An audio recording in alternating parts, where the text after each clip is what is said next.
हेडलाईन्सचे प्रायोजक आहे NBC bearings, लांब पळण्यासाठी। कोरोनातील बॉडी बॅग घोटाळा प्रकरणी आज किशोरी पेडणेकरांची ईडी चौकशी, तर खिचडी घोटाळा प्रकरणात संजय राऊतांचे भाऊ संदीप राऊतांचीही चौकशी होणार।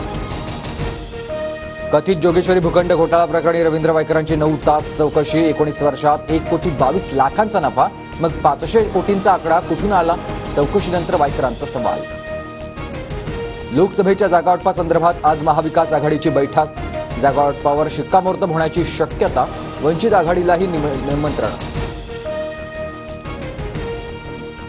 राज्यसभेसाठी भाजपला 3 जागा, काँग्रेस, अजित पवार गट आणि शिंदे गटाला प्रत्येकी 1 जागा। विधानसभेत संख्याबळ कमी झाल्यानं ठाकरे गट आणि शरद पवार गटाला एकही जागा नाही। विरोधी पक्षनेते विजय वडेट्टीवारांच्या उपस्थितीत ओबीसी नेत्यांची बैठक, आंदोलनाची पुढची रणनीती ठरवण्याबाबत चर्चा होणार। बबनराव तायवाडेंना बैठकीचं निमंत्रण नाही।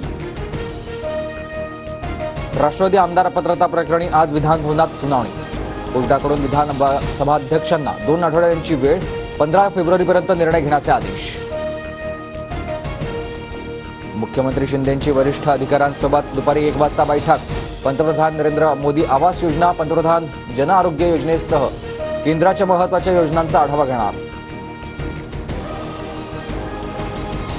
1861 ते 62च्या काळात मोडी लिपीमध्ये अनेक कुणबी नोंदी, मात्र तज्ज्ञ नसल्यानं मोडी लिपीतील मराठा कुणबी नोंदींची तपासणी रखडली। मराठा आरक्षणाबाबतचा आत्ताचा निर्णय सरसकट नाही, भाजप असेपर्यंत ओबीसींवर अन्याय होणार नाही।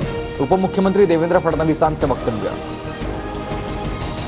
आम्ही ओबीसीच, फडणवीस बरोबर बोलतात, आमच्यावर अन्याय होऊ देणार नाही, जरांगेंची प्रतिक्रिया। जरांगे आज रायगडावरील शिवरायांच्या समाधीचं दर्शन घेणार।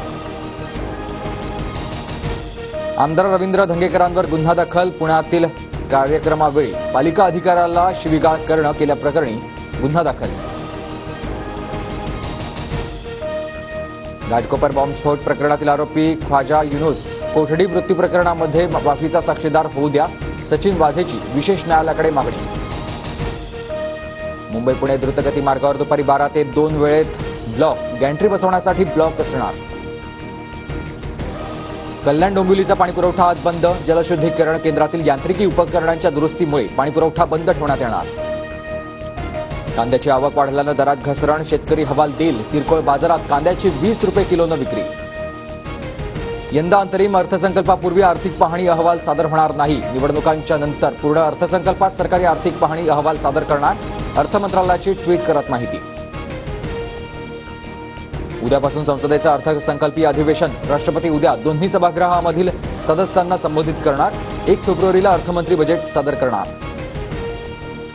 बछड्यांसोबत फेरफटका मारताना कॅटरीना वाघिणीचं पर्यटकांना दर्शन, बोर व्याघ्र प्रकल्पातील वाघीण आणि बछड्यांच्या दर्शनामुळे पर्यटक सुखावले।